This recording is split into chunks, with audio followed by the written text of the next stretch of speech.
Hello, this is a further lecture in the ABS A-Level Business Lecture Series, and this particular session is going to explore Porter's Five Forces model. So if you need to contact or if you've got any questions, my email address is ihh@aber.ac.uk. If it takes a while, it might be because I've got a lot of questions to answer. But basically, this model was introduced by Porter in 1979 in a seminal paper. There are different dates cited for this paper, but the original thought behind it was published in Harvard Business Review in May 1979. And it's called How Competitive Forces Shape Strategy. And it's probably up there with the top 5 most used models in business, marketing, strategy ever. That doesn't mean it's not without its criticisms, and we'll cover some of those criticisms right near the end. But it's a nice qualitative perspective on basically competition in an industry. So what I hope to cover with you in this session is to take you through the 5 components of Porter's competitive forces model. I hope to help you understand the outline, the development and change in the impact of the 5 forces over time, pastel type activities, modify industry performance and impact profitability. And realistically, even though the model's looking at competition, what it's really trying to explore is those areas which are most profitable for organizations. Explain how these help organizations create strategic and operational directors. So how does an understanding of these 5 competitive forces help an organization determine their 3, 5 and 10-year course of action, their direction of travel? And fundamentally, I hope you, from the end of this session, will understand the impact of 5 forces on the profitability of a company. So Porter's lives in a model ecosystem. Porter himself introduced 3 different stages of a model ecosystem, but this really blends quite nicely with some simple models that you may or may not become aware of during your A-level studies, but you'll certainly become much more aware of in your degree studies. So for example, it links to SWOT, strengths, weaknesses, opportunities and threats. It maps quite nicely the balanced scorecard. It utilizes elements of pastel analysis in its qualitative perspective. And it also makes sense with regard to the growth share matrix, also known as the BCG or Boston Consulting Group matrix, which shows what parts of the product portfolio will gain greater share or growth in an industry. If you're feeling particularly inquisitive in this area, then there are some major contributors. They include Michael Porter, obviously, Gary Hamel, C.K. Prahalad, Henry Mintzberg, amongst others. Just have a read. I particularly like Devaney's work on hypercompetition in this area. So if you're really bored or particularly inquisitive, take a look at Devaney 7S. It's quite a nice, slightly more modern approach to this competitive environment perspective. And realistically, you may not see this, and apologies for the quality of this slide, you may not see competitive strategy, but these are the model ecosystem that Porter came up with. So Porter introduced industry structure, he introduced competitive strategy, and he also introduced the concept of value chains. And we can see that industry structure works near the top level. It's kind of like a 30,000-foot view of the earth. So you're seeing an awful lot. It's not really down in the detail, it's very much a high level sort of perspective on industry structure. So a little bit on the background. The idea behind this is that Porter looked at competition from an industrial organization economic perspective. And that's quite a wordy way of saying, okay, what impacts does behavioral economics have on fundamental profitability? So the model fundamentally determines competitive intensity. Certain industries are much more competitive than others. If you think about banking in the United Kingdom, if you look at it before the the credit crunch of 2007, 2008, it was an incredibly diverse competitive environment. Even since that credit crunch and the consolidation of the industry, it's still an industry with huge competitive intensity. And you'll probably have read recently about Deutsche Bank, for example, in global investment banking being outcompeted now by the North American banks as a result of changes in strategy following that particular credit crunch. Now, don't get me wrong, that was 10 years ago now, but it's just a nice indicator that competitive intensity ebbs and flows, and how your attack changes over time. It's really important to understand that it works at the industry level, not at corporate level. And what do I mean by that? Well, if we think about General Electric, which is a company that you probably haven't heard of, but has numerous multi-billion-pound operations in the United Kingdom, General Electric will look at aviation, it will look at production, it will look at credit and financial services. For General Electric, what it's fundamentally doing is considering each of those in a different industry. So money would be competing against other banking stroke finance areas. Aviation would be dealing with other transport areas. They're not looking at the same competitive set at company level. Okay, it's at business unit level. Similarly, we have to understand that marketplaces are dynamic. And what we know is that the flows of information into the industry changes over time, and certain organizations become more competitive as a result of better understanding the dynamic of the marketplace. One of the best ways to see this is, if you think about the UK retail environment, whereby web-based e-businesses or e-commerce businesses are now considerably undermining traditional high street retail businesses.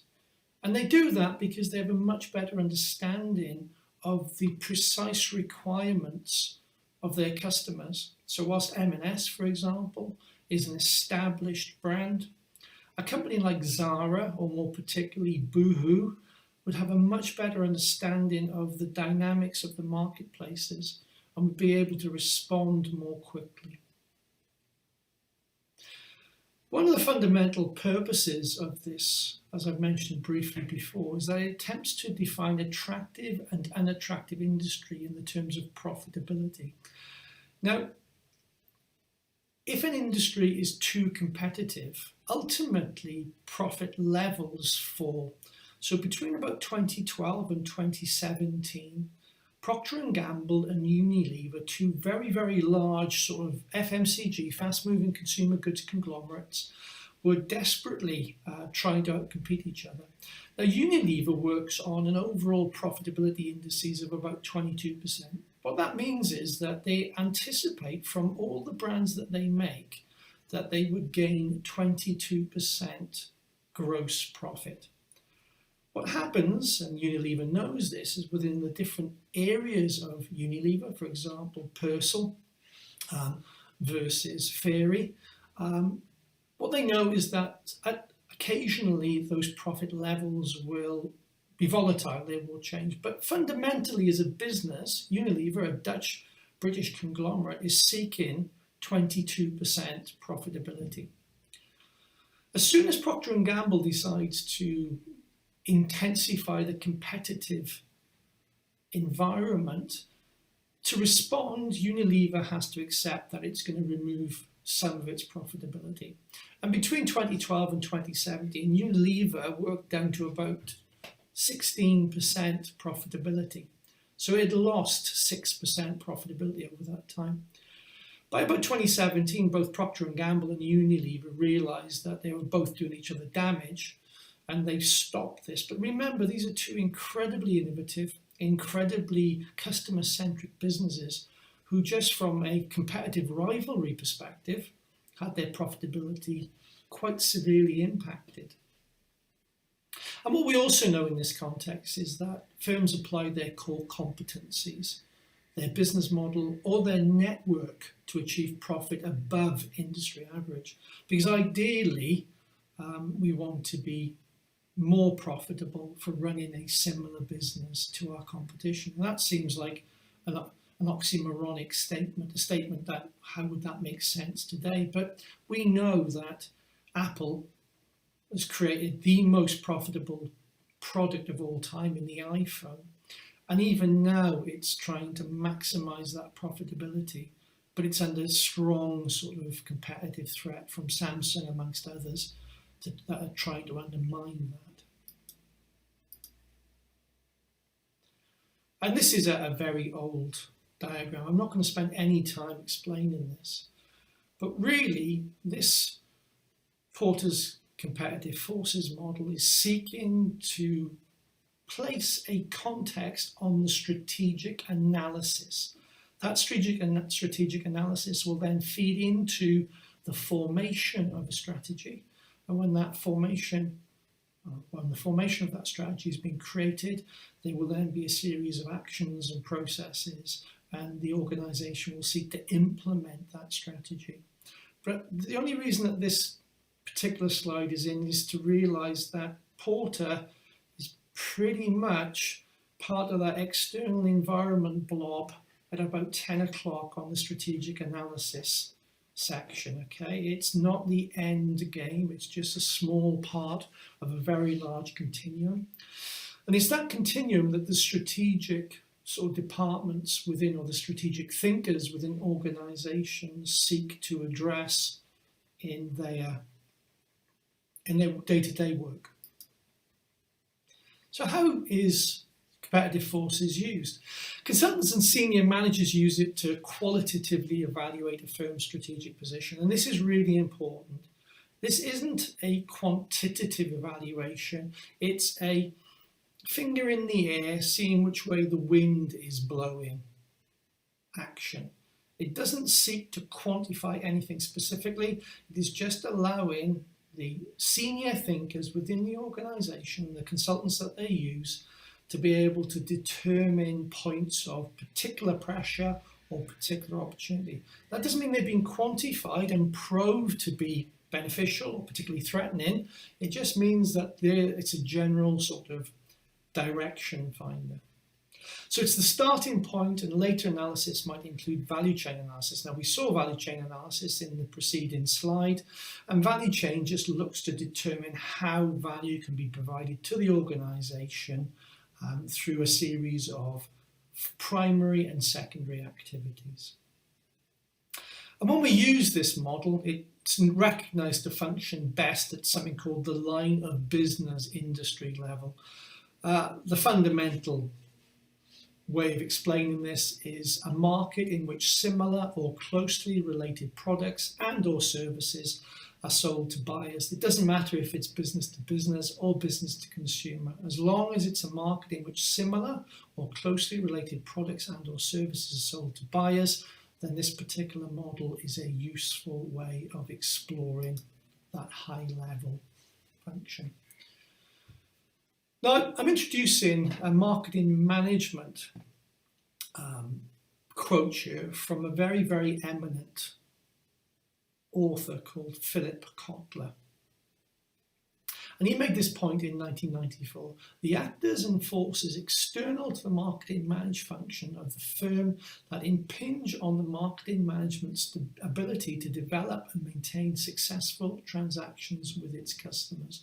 And it's just an academic way of saying that there is lots of mechanisms within the environment within which organizations seek to generate profits that will impinge and impact profitability with its customers. So the only reason I include that particular slide is to make you aware that there are different views in which we can take this overarching idea and we can deconstruct it. So for example, in a business degree, you might do Porters in business strategy, but you'll certainly do Porters in marketing strategy and in marketing management. So it impacts many of the different subsections of business management and marketing. So This very simple example is not an attempt to explain Porter's competitive forces model. It's just a way of showing how an organization in an industry, a line of business, seeks to differentiate itself against its competitors.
So the idea behind showing you that video has been running since about September 2018 and is typically used to support the sale or promotion perspective of Virgin Atlantic.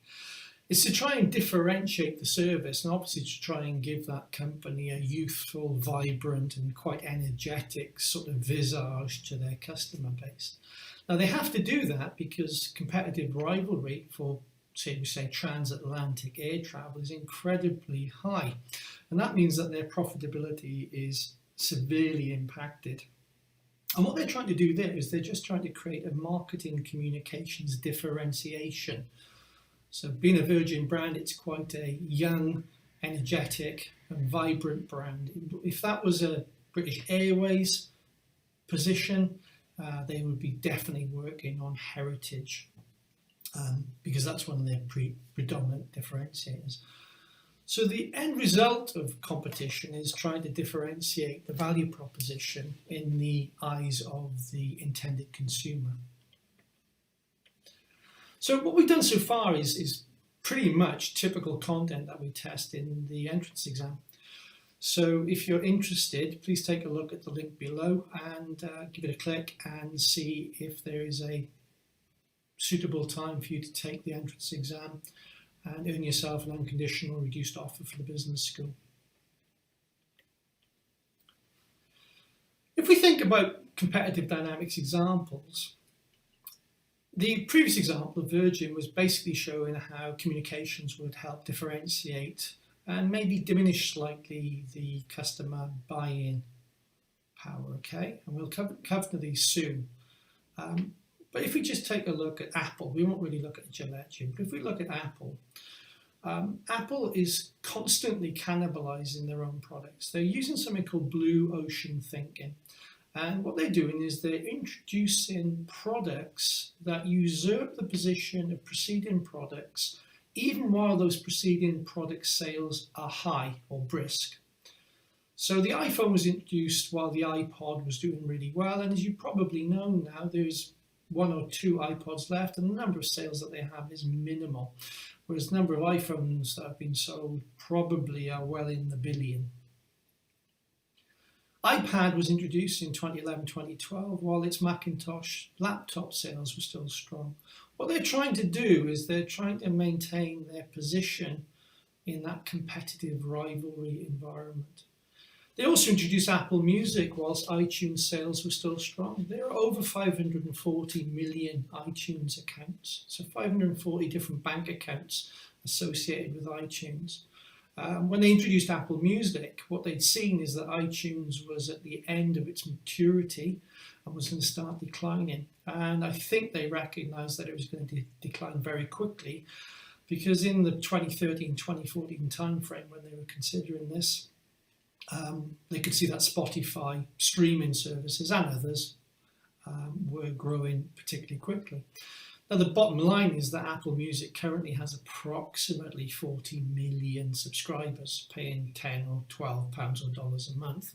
And as a revenue generator, it's considerably less profitable than the iTunes sales that it's replaced. But it's still a revenue stream. It's a new revenue stream, whereas iTunes is no longer a revenue stream. So Apple continues to exhibit this strategy with subsequent releases of all new models of all of its products. And realistically, they do this because they're trying to maintain their profitability. They're trying to maximize their profitability. And this whole revenue model is based upon, have a quick guess. It's based on loyalty.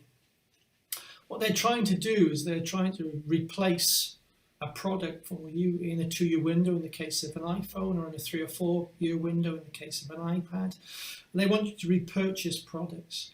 And this loyalty idea is fairly strong. I don't know if you know this, but Chromebooks have an end of life. So if you buy a Chromebook, make sure you determine when the last update is going to take place, because it will become redundant in a period of time. And that helps push loyalty. So here we are at last. This is the Porter's 5 Forces model.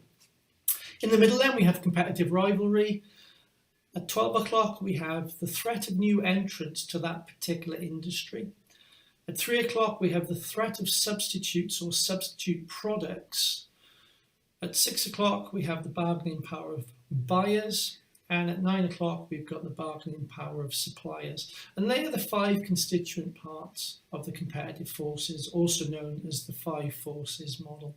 Competitive rivalry, threat of new entrants, threat of substitutes, bargaining power of buyers, bargaining power of suppliers. So if we consider threat of new entrants, what we know is that any profitable industry, especially with high yields, will perpetually attract new entrants. So potentially electric transport is highly profitable. It was entered by obviously Tesla and Renault and Nissan very early when it was patently unprofitable. But with political guidance, will start to become very high yielding very quickly, to the point that just about every car manufacturer is now having to generate an electric line of cars. They will remain behind Tesla for at least 5 years because of what they're trying to do. So Tesla has a competitive advantage, I'd say actually a strategic advantage in that space for at least a 10-year period. Will he do well with it? I don't think he'll do as well as people think, but I think he will make a huge amount of money from selling lithium battery packs to the other motor manufacturers. So if Tesla didn't have any competition, the price that they could charge for their cars would remain high because the people who wanted them would have to pay that premium. But as soon as Nissan and Hyundai, Kia, Volkswagen Audi Group enter that market, there will be competition. Now, ideally, they are trying to make profit on their products, but sometimes new entrants will actually not care about creating profit. Uber is a prime example of a company that didn't generate sufficient revenue to make profit for years and years. It was, in fact, a venture capitalist startup, a financially supported business. It did have any organic profits. But what we do know is that effective entry can and will decimate profits. And because we've got this threat of new entrants, this is one of the reasons that brands have become so important in the previous 20 years. Because if you think about a soft drink, in your head, you will immediately imagine a drink. So for me, it would be Pepsi. For you, it might be Coca-Cola, it might be 7-Up, it might be Monster Energy, it might be Red Bull. But that brand has allowed you to think and associate a product in a category to a need. So we recognises organisations that we need to make market entry more difficult. And there are a range of activities a firm in an industry that wants to maintain its profitability may take to protect from the threat of new entrants. But we have to accept that some industry has naturally low or high barriers to entry. So if we think about Uber, Uber was a heavily financed organization in the first instance because they were actually creating a completely new industry. It fitted in the sort of mass transport industry, but in its own right, it was a completely different industry where they were using individual entrepreneurs purchasing their own cars and then facilitating business to those entrepreneurs via the gig economy via a app which linked potential customers, people who downloaded the app, to potential suppliers, people who could provide the service. Now, the fundamental truth is that that industry has a naturally low barrier to entry. And Lyft, Uber's main competitor, recognized this and has managed to usurp the market for Uber very effectively with much lower financial requirements. High barriers to entry typically necessitate large capital investments. So if you're a strategic manager, you'd be looking at segments that have high entry barriers but low exit barriers. And what we mean by low exit barriers is that when it ceases to become sufficiently profitable, we can leave that business or sell that business on quite effectively. So an industry with a high entry barrier, prime example would be iron and steel. If you want to create iron and steel, you're going to have to spend several billion. If you want to generate nuclear power, it's probably going to be 20 or 25 billion just to have one nuclear power. So that's got a high entry barrier. Low exit barriers, basically, I'm able to leave. For example, Procter & Gamble recognized that lithium-ion batteries were replacing their Duracell brand, and they really didn't want to spend any more time in the brand. So Procter & Gamble divested Duracell to Berkshire Hathaway in about 2015, 2016 for about $2 billion. Basically, they just put it for sale. They could leave that market quite easily. Berkshire Hathaway are happy. They're making about 1.3 billion in revenue a year with high profitability. And Procter & Gamble are ecstatic because they're no longer in the replacement battery business. Ideally, firms wish to be able to leave a market with little difficulty, but to create environments that mean it's difficult to enter. So if you think about this, and for you this is much less significant, but mobile phone operating systems, if you've got used to iOS, then using Android is different. And that actually is an entry barrier. Windows Phone, which no longer exists, would similarly be different to Android and iOS. And the reason that these operating systems work fundamentally differently is because they're protected by use and feel legal protection. For example, Huawei, which currently uses the Android system, which is supplied by Google, has having to introduce its own operating system now called Harmony for any models that it's introducing from about July, August 2019. Now, Harmony will be as close as it possibly can be to Android, but Android's look and feel and the way it works is protected by copy and design rights. So if anybody wants to buy Huawei from September 2019 onwards, new models 2019 onwards, they're going to have to accept that in certain markets they will have to learn a completely different operating system. That is an entry barrier. Because if I'm used to using something, instead of buying a Huawei, I will just buy a Samsung, or I will buy, you get the idea. So government policy can impact market entry. British Telecom used to have a monopoly on communications in the United Kingdom. About 15, 20 years ago, that monopoly was deconstructed. But the bottom line is BT still owns the vast majority of lines into people's homes. As such, if you want Virgin broadband or Sky broadband, less so Sky, but certainly with other competitors, you have to run it down the BT line, so therefore BT still gets income from that line lease. Similarly, if you think about the fibre and cable that's supplied to BT, the fibre cable to BT is supplied by one producer, has no competitors. So its profitability is very, very high. And it's probably a less than slick operation because it knows it can charge BT what it wants because there's no other way in the United Kingdom to buy that fibre.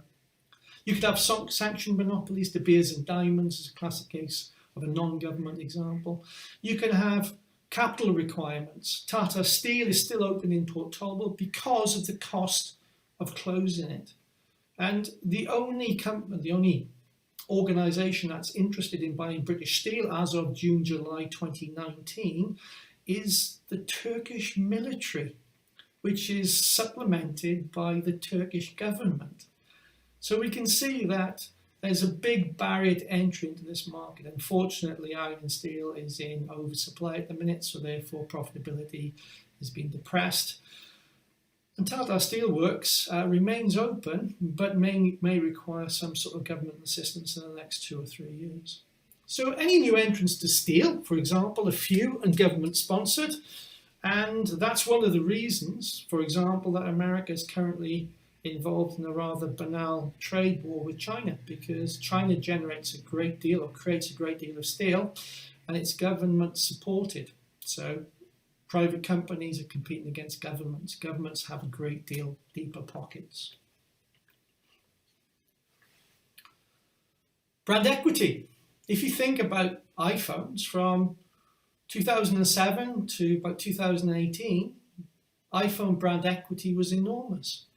It took until about 2018, 2019 for brand equity to diminish sufficiently for real proper competition to occur. That people just didn't slavishly buy iPhone brands. I used to ask classes, I'd have 160 or 180 18, 19, 20-year-olds in a class. And I'd ask them how many people had iPhones. And I gave up. In the end, I would ask anybody not have an iPhone. And of that, say 200 people, I might have 2 or 3 people that didn't have an iPhone. That was in 2015.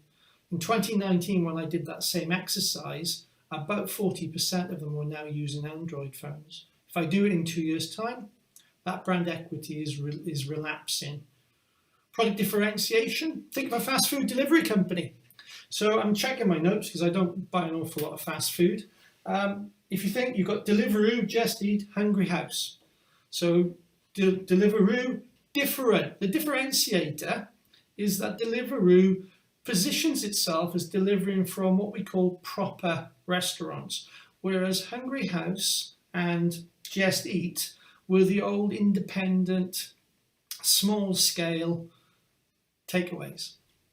So for Deliveroo, which I believe is an Australian company, to enter the UK market and enter established markets where Hungry House and Just Eat are heavily sort of trading, it had to differentiate on a quality indicator. Switching costs, even though iOS and Android are very similar, it still takes time to become effective when changing our OS, and even more time if you're over the age of 25, which I'm sure you understand I am. So can we distribute? So it's all well and good making a product, but if we can't distribute that product. So think back to British Rail. 25 years ago, British Rail was a monopolistic environment. All trains were owned by the government fundamentally. Now it's owned by numerous companies, but they track between different regions. So they've opened up the distribution that allows competitive market entry. And the government's done that because they believe it will drive down the cost of rail transport. The reality is that rail transport is increasing because those franchises have no competition, are commercial, not government.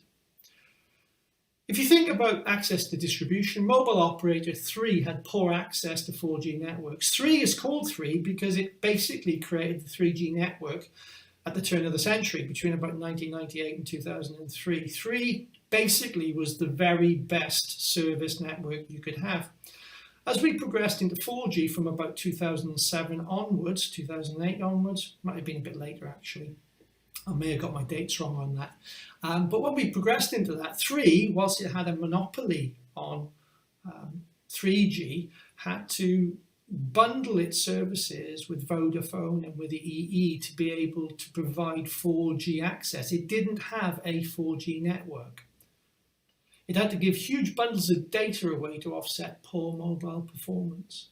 However, Three is one of the fundamental delivery agents for 5G. And with the emergence of 5G now between Three, EE and Vodafone, it's much better placed not to have to throw away so many bundles of data to offset that poor performance. It didn't have access to 4G distribution, and where it did have access to 4G distribution, EE would throttle the speeds down. So an EE customer might have 30 megabits a second, a Three customer would have 3 or 4 megabits a second. Similarly, factors impacting market entry could include customer loyalty. This is a list from something called Sodexo Exchange, and they reckon that the customers most loyal to a brand in the UK are Samsung, Apple, Marmite, which is a bit surprising, and Dyson. So customer loyalty, and Apple used that heavily for years and years,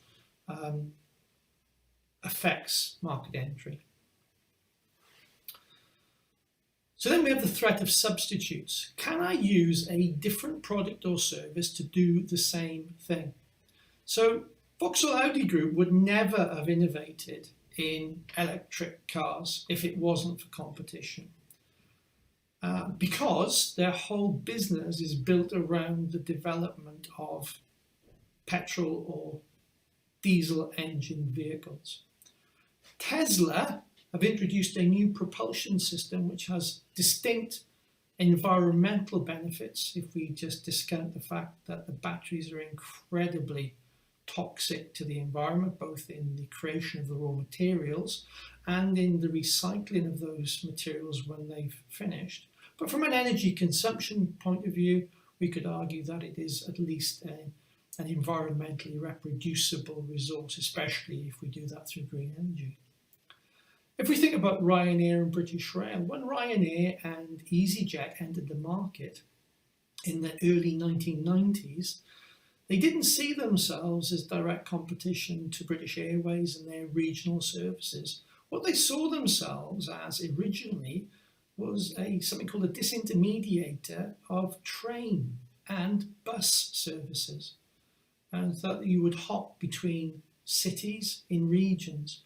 What they realised very quickly was that there was a big budget air demand that had been latent and undelivered by the existing suppliers in the industry. And before long, Ryanair and EasyJet, amongst many others, were taking the concept of a bus to all parts of Europe and slightly further afield. And similarly, iTunes had the monopoly on paid-for music subscription services by download prior to Spotify. That substitute of Spotify, I've been using Spotify since 2009, which I can't believe quite is a decade. But that substitution of purchasing MP3s to be able to stream much greater volumes of music was a better value proposition. Or simply, Monster Energy is a substitute for Coke, water is a substitute for Monster Energy. And I make the point of single-use plastic issues. I was in Cornwall a few weeks ago, and I was really surprised that the impact of plastic on Cornwall is so high now that many of the houses in the beautiful little sort of coves and bays that I walked around, you could actually knock their door with a refillable water bottle and they would happily fill your water bottle for you. So that's a substitute, believe it or not, for somebody like Brecon Carrig or Vittel or any other water producer that's distributed by single-use plastic. So if you have any disloyal customers, you have to start thinking, are they likely to switch? And Coke and Pepsi has been the classic example. Just about every management textbook, certainly every marketing textbook, refers to the Coke and Pepsi challenge, where Coke manages to charge a premium for its product and generates much greater profit from its product compared to Pepsi, but in blind taste tests, Pepsi is a proven winner on taste. So if you're a Coke drinker, are you likely to switch to Pepsi and vice versa? But for you, it's probably very different. 30 years ago, Coke and Pepsi was particularly resonant to my generation. To your generation, it's most likely much less resonant. Threat of substitutes from a switching cost perspective, using an Uber instead of a local taxi firm. What is the switching cost of using an Uber? What does it cost you? It costs you nothing. You download an app for free over data or Wi-Fi that you've already paid for. So realistically, the threat of substitute is high, and local taxi firms have been caught quite extensively in that particular transaction. So much so that they've had to go to local authorities to try to get them to remove Uber licenses. For example, in London alone, there are 40,000 Uber drivers, and those 40,000 Uber drivers were created in less than 18 months. So that's 40,000 competitors to local firms. It's a huge, huge switch. And when we think about product substitutes, one of the reasons that Apple is really struggling with the penetration of its iPhone is partly that they've increased the price now to stratospheric levels, typically being $850 upwards to about £1,100 or £1,200 for a phone. But then when you think about it, what really is the difference between an S10 Samsung and an iPhone 10? What is the difference? You use social media? Yeah, on both. Apps on both? Yeah. The App Store, almost got there. The App Store on Apple has very similar apps to Google Play. Can you call with both? Yes. Can you stream on both? Yes. Can you web browse on both? Yes. So there's no product differentiation. So at some point, Apple was always going to lose this particular game. When they introduced the iPhone in 2007, it was stellar because it merged three things. It allowed you to make calls, it allowed you to browse the web, and it allowed you to play games and play music. And that was absolutely fundamentally different at 2007 because the other smartphones at the time were incredibly clunky. Now, everything is ubiquitous.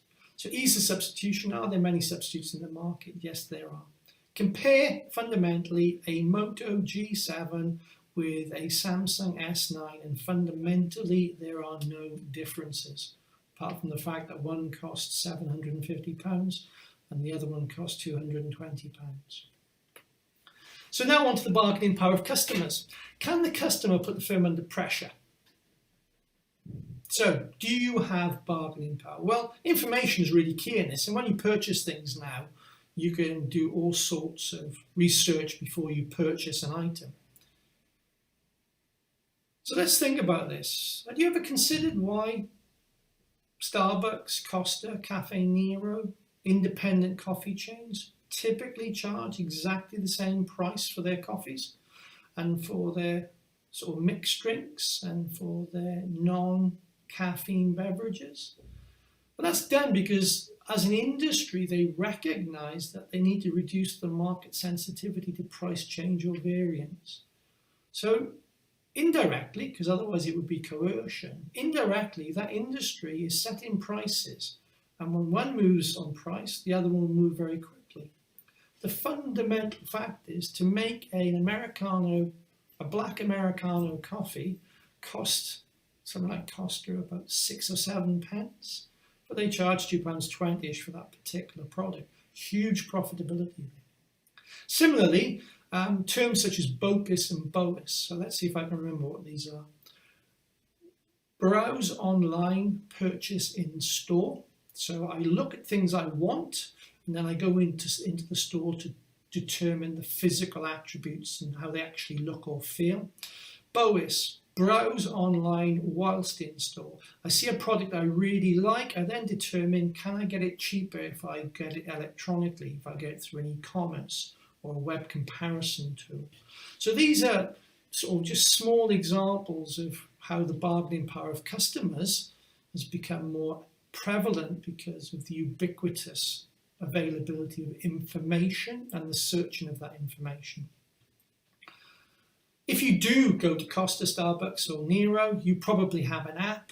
The reason that they want to introduce that app is to create loyalty, but fundamentally they know that by increasing loyalty, what they're doing is they're reducing your bargaining power. They're reducing your ability to knock the price down or choose somewhere else. Fundamentally, they're creating a habitual behavior.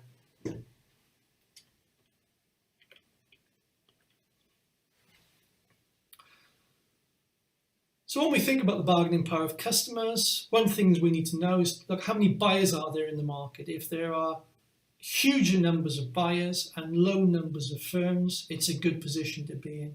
If there are small numbers of buyers and large numbers of firms, it's a very poor place to be in.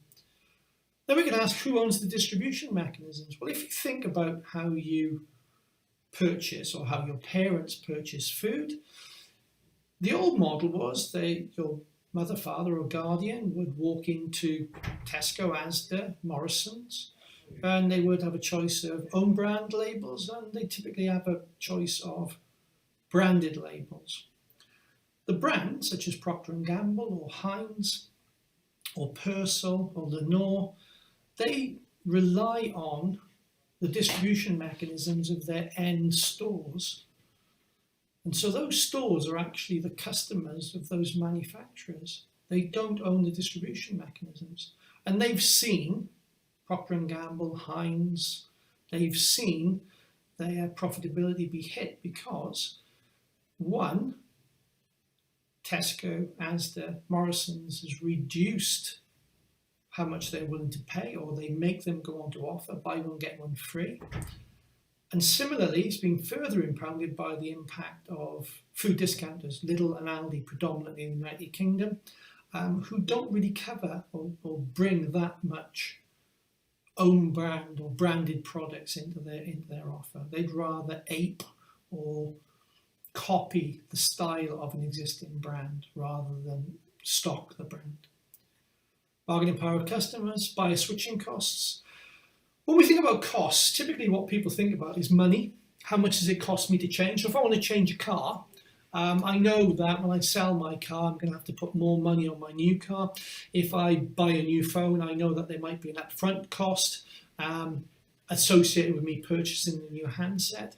But often, many people don't realize that time, energy, and stress are also costs, okay? You know, I have to provide energy to determine what new option I might. That takes time, and if I'm uncertain, that can create stress. So buyer switching costs, iOS to Android, I would say, is fundamentally a low. I use both iOS and Android devices. I'm much more effective on Android, but I can use iOS sufficiently robustly. Back about 10 years ago, I switched from using Windows machines to Apple machines, not because I'm a marketing professional, but because I had a terrible virus that wiped out about 3 weeks' work, and I swore never to be hit by a virus again. So I moved to OS X or Apple. Now, the fundamentally interesting point here is that before I started the switch, I contacted Apple 3 or 4 times, and they talked me through, and then they provided me with a series of video sort of lessons in how I would do fundamental things within OS X. So that switching cost in time and in stress and energy was moderate. Back to Tesla, let's just keep it simple, money. It's going to be a lot more expensive to buy a Tesla than a VAG equivalent at the minute. We also know that there's buyer price sensitivity. iPhone contracts, when I sampled my students in 2016, typically they were paying £45 to £48 for their iPhone contract a month, or if they weren't, then their parents or guardians were. In 2019, when I asked that same question, the iPhone contract price was in the high 30s. In 3 years, £10 had been whittled off. And that doesn't take into account the fact that most of them had more minutes, unlimited text, and considerably greater amounts of data. So if we take the customers out of the equation, we must recognise that suppliers also have bargaining power. And when we think about suppliers, think about who provides the labour, who provides the raw materials, who provides the components, and are there any services, legal, accounting, professional, that are required as part of it.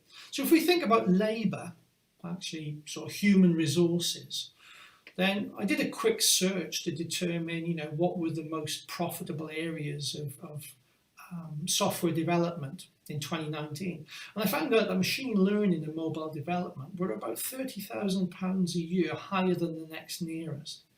So basically, if I was developing products that require machine learning or mobile development, I have to recognize that the suppliers of the intelligence are going to cost me a lot more. Human resources for input are more expensive. If I wanted to sell UK source quinoa, then there are lots of farms that are now producing quinoa for the UK market. We don't have to bring it in from the typical places in which it was normally grown. But if I wanted to sell pre-cooked quinoa, as of September 2019, the link that you can see in orange is the only supplier. So if I want to provide my customers with that quinoa solution, I'm probably going to pay that producer a premium.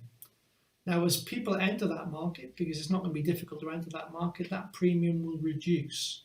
But that's an example of a bargaining power supplier. iPhones legally must now use Qualcomm modems, a result of Apple's unsuccessfully suing for illegal patent licensing practices. Apple alleged that Qualcomm were overcharging for their modems. So they went into partnership with Intel and a company called MediaTek to create modems for the iPhone market. Unfortunately, they unsuccessfully sued Qualcomm, and the result of that particular outcome was that they now Apple have to include Qualcomm modems. About 3 days after that ruling, which was in July 2019, Intel and MediaTek stated that they were leaving the modem market. Okay. Sometimes this can be impacted by pestle as well, so suppliers can charge more money. So in about 2011, 2012, there was a huge amount of flooding in an industrial area of Thailand that pretty much produced 60 or 70% of all the hard disk drives in the world. And at that point, the bargaining power of the suppliers that had stock left or could produce stock meant that the typical cost per terabyte quadrupled. So if I was used to spending £100 for a terabyte of storage, it pretty much overnight, because of that environmental disaster, that went up to 400 for a terabyte. So when we think about suppliers, can I switch? And if I do switch, does it cost me a great deal to achieve that switch? So if I was Airbus and I was producing the A320 and I had a telematics system from a company, company A we'll call it, if I wanted to switch that telematics system, the switching costs would be in the orders of hundreds of millions of pounds. So obviously that's a strategic partnership between the airplane company and the telematics company. Differentiation also has occurred here. Huawei positioned themselves as kind of like the phone for photography. Another company positioned itself as the selfie expert, but Huawei on their higher end phones, the Mate and the P20 Pro, P30, and the Mate 30 now Pro, use Leica lenses. Leica are probably the best lenses you can buy. And it allowed them to differentiate their products. So Leica know that they have a strong position now with Huawei. Huawei can't make lenses of that quality, so they're reliant on Leica to maintain supply for that purpose.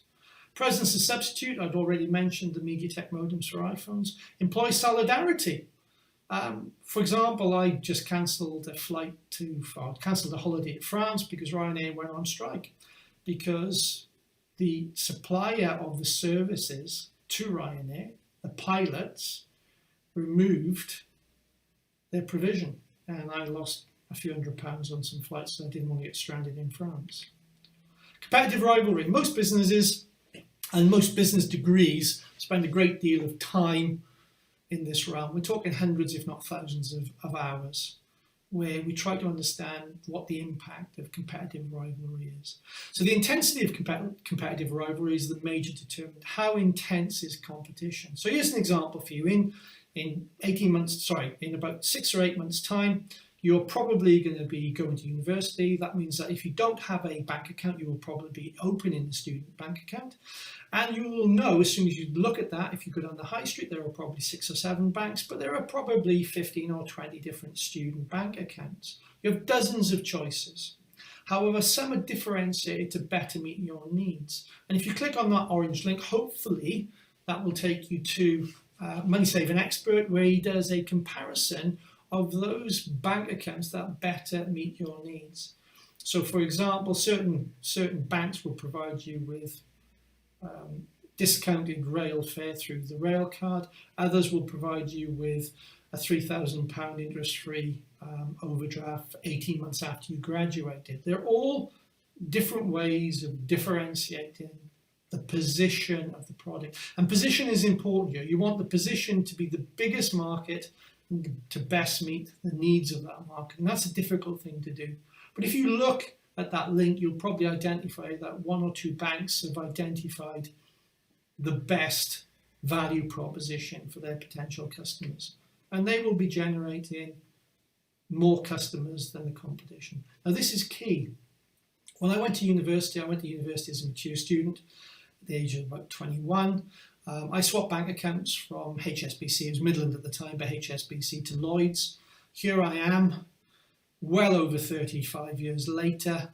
I'm still using Lloyds. Lloyds have had access to my money and they've sold me services for 35 years, all off the back of a better overdraft when I was a student. So competitive rivalry and finding the right position element is really quite key. So when we think about competitive rivalry, some ways of stopping it is to be continuously innovative.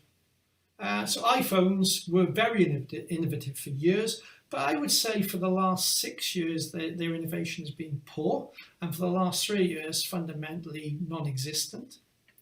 You could become blue ocean thinkers. Ice cream was a market that had heavily competition incumbents, no new entrants. Halo Top identified a way of creating ice cream which was much lower in calories and immediately gains a 30 or 40% market share in the US. You could think about how much you want to spend on advertising or communications. In print alone in 2018, Sky spent £23 million just in newspapers and magazines. By comparison, Virgin spent 4.3 million in that same year. So Sky, with about 20 million customers, was using that £23 million just to offset any potential thoughts that I, as a Sky customer, might move to a different competitor, or more likely, if I'm a lapsed Sky customer, to try and bring me back into the fold with some aggregated solution. For example, broadband, phone, Sky TV, you get the idea. So we're pretty much near the end of this particular, should have been a half an hour lecture, but I think it's probably near about 15 minutes. So Porters is a very good way of looking through those different avenues and identifying, where an organisation sits in industry from a competitive and from a profitability perspective. Now, the criticisms include that Porter uses inconsistent logical arguments. And this is quite an academic criticism, but be aware that even though it's probably the top 1 or 2 models that are used in business, it still academically is underwhelming to certain academics. Porter does not have sufficient empirical support and use selective case studies is another criticism. And what they mean by empirical support is there are no facts and figures that reaffirm it. What Porters does is it gives you a nice framework in which you can evaluate environments. What it doesn't do is give you answers. It's just a framework to understand what they might be. Then you have to do further work through other structural models. Others argue that Porter's firm level analysis is widely misunderstood and mistaught, and I hope that this 50 or so minute presentation is a moderately well taught exposition of Porter. So I hope you find that content useful. I hope I didn't and ah and repeat too many words too often, and hopefully you will be watching or listening to some other materials anytime soon. Thank you very much.